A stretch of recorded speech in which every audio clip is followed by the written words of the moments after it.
Even if you've never been in a program of recovery, it's very likely that you've heard this famous prayer.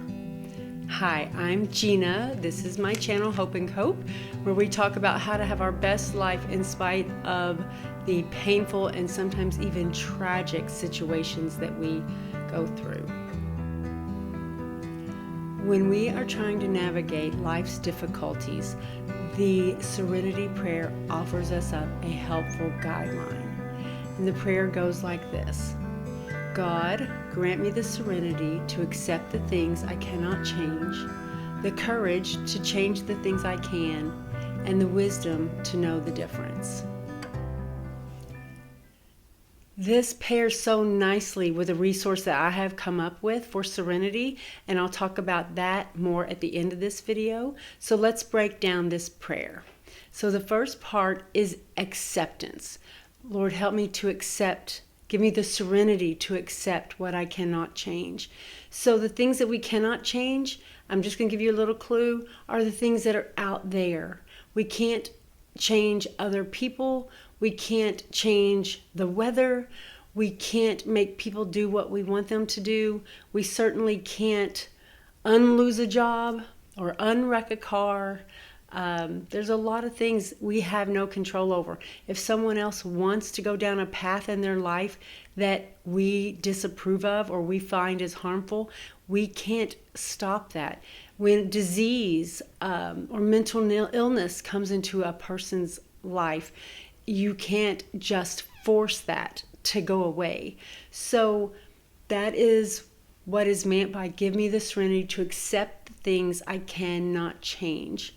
Then the courage to change the things I can. And when we're talking about the things that I can change, we need to look inwardly. We need to say, I can change the things about myself. I can get a structure. I can get some goals. I can make a schedule. I can plan my week. I can create a resume. I can try to go to bed on time. I can try to eat healthy. I can try to get some exercise. There's things about myself that I can control. I can control a lot about my thoughts.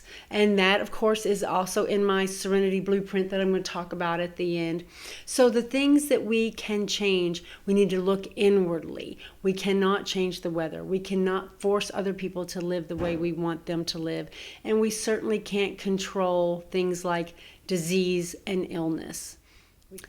I want to mention an Al-Anon resource called Courage to Change, pulled out of that Serenity Prayer.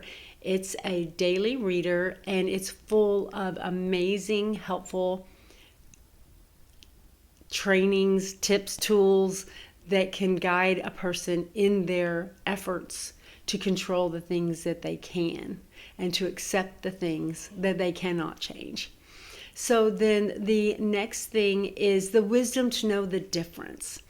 So many times we get confused, right? I don't want to change anything about myself. I don't want to look inwardly. I don't want to control my temper. I don't want to try to manage my thoughts. I don't want to work on my own unforgiveness. I just want you to correct everything that you need to do to make me happy, what you need to do to make me feel meaningful. I want you to do all the work. I want you to jump through all the hoops, and I want you to check all the boxes. I'm not going to look to myself for those things. So the wisdom to know the difference.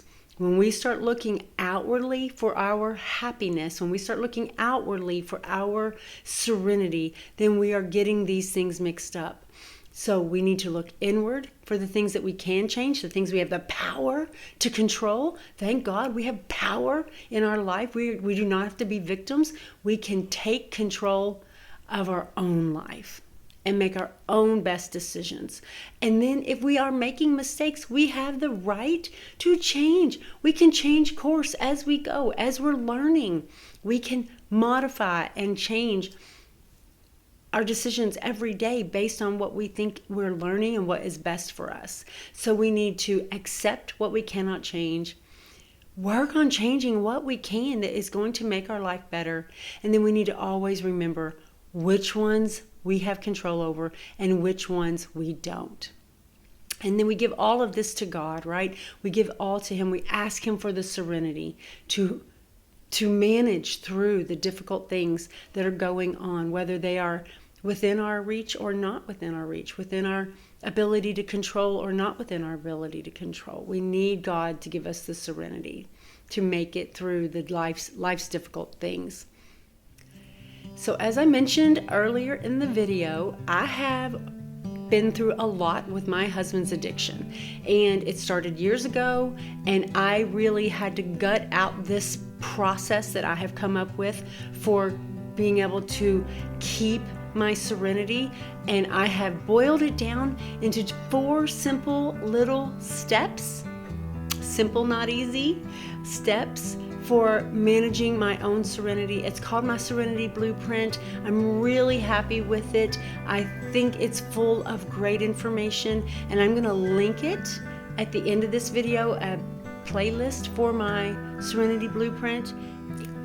So thanks for spending this time with me. I really appreciate it, and I love you guys, and I'm always praying for you. Before you go, check out the description box where I'll have a Bible verse, a Christian song, and you'll be able to find my contact information there. I try to put out new content every Sunday, so I look forward to seeing you in the next one.